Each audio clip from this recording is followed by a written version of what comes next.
Happy Monday. Hello, everybody. I greet you in love and peace as always. I'm just taking a fresh breath today. I wanted to change up the scenery because it kind of matches the content and when I'm coming through the day. But first of all, I just want to say again, thank you for all the subscribers so far. We had some new subscribers that came up. I am so excited. The movement is continuing to move, and I just thank God. Thank you so much. So again, please subscribe. Number 2, please like the information. Number 3, please share it. And most importantly, please click that notification bell so when ongoing videos come your way, you'll be able to tune in. So I want to talk to you about today's video, how to heal from the missing father. So I decided, I said, well, you know, the healing, and if you can see behind me, all this rustic area, I mean, this is what we need to do. And so this video, again, is dedicated to the missing fathers, but also the children that are left behind. So the first point that I want to get into is increasing your awareness.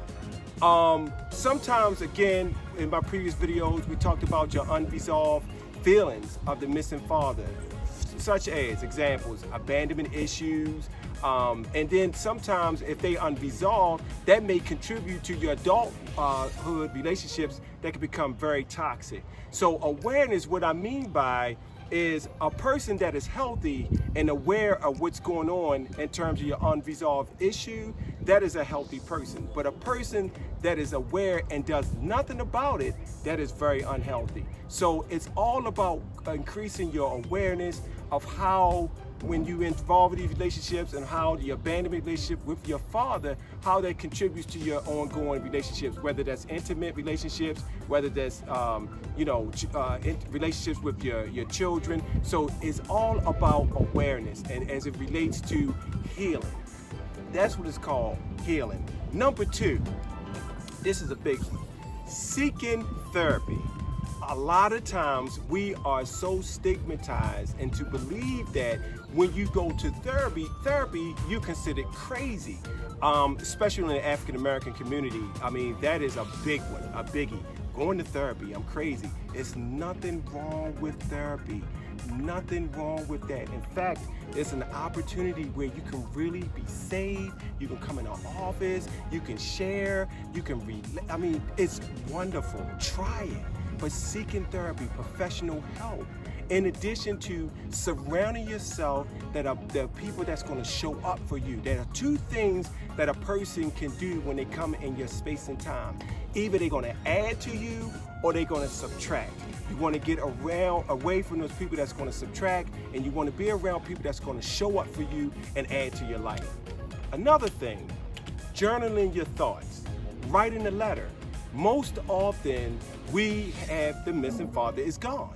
And so therefore, if you journal your thoughts and verbalize your thoughts and maybe read it to someone, if you have a therapist or someone that is around in your corner that's going to support you emotionally, you can journal your thoughts and get that stuff out. Let me give you an example. Say like if you have a bad tummy and you want to sit down and, you know, and until you sit down, you defecate, you let that stuff out, you feel better, right? So that's the same thing with those thoughts. If you keep those thoughts ruminating and keeping inside you, then you're in pain, emotional pain. But the more and more you let it out and verbalize, then you feel better. So that's what I mean about journaling your thoughts. Another point I want to talk about to you is self-care, taking care of yourself, writing positive affirmations. You know, you don't need people to tell you who you are. When I alluded to in my earlier video, when we talk about self-esteem, that's basically how you look at self. And so when you tell yourself, write some positive affirmation, I'm telling you, it works. And you talk to yourself, I am somebody, I am beautiful, I was created, I do have a vision. You know, I can make this world great. Everybody on this planet is great. Everybody, and you have special gifts. So self-care, your favorite ice cream, your favorite cookies, your favorite food, fishing, whatever your heaven is, that's what you do in taking care of yourself. Also, I want to take some time to talk about spending time with yourself. Sometimes, again, before you get into relationships, the most important relationship is singleness. And being single is about taking care of yourself, investing in yourself, investing time, going to a movie to yourself, taking a walk, as you can see out here, taking a walk and just taking care of yourself is very extremely important.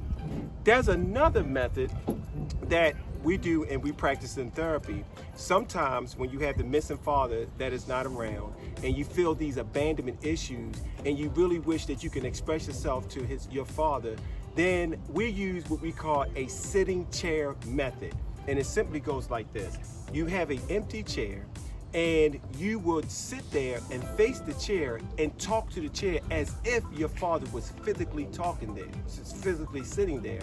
What that does is, again, it gives you a chance to express yourself. It gives a chance to really let your missing parent know what's going on and what he is missing.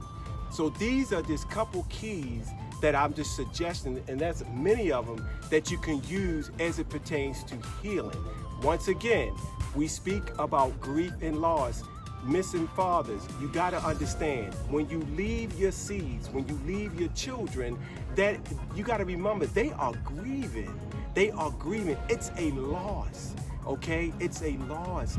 And so you missing children, what I want to advise you that yes, you are grieving with this loss, but there are some things that you can do to help you grieve and mourn until hopefully your father's return. So I was thinking about this today, and I was just like, you know, let me come out here and let me just enjoy God's earth, because the earth is the Lord's and the fullness thereof. I mean, it is beautiful. It is beautiful.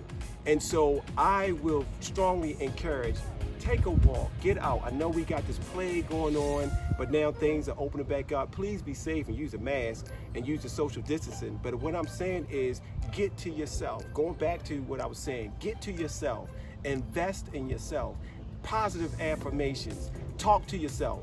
I mean, let you know who you are. And it's very critical. And so I just want to say, you know, I embrace you guys. I'm excited about this movement, and I'm just hoping that we continue to move forward and push forward. So I want to say, before leaving you today, once again, as I always say, boys do what they want to do. Men, they do what they have to do. Thank you so much. Once again, if you want to see that this information is valuable, please click on that subscribe button.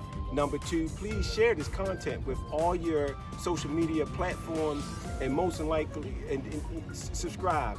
And once you subscribe, I will want you to share it, listen to it, follow us, become a part of this movement, and please put your information in the comment section so I can come up and answer any questions that you may have. Again, we together with Strength in Numbers, and I appreciate you and I love you, and I will see you next week. God bless. Enjoy.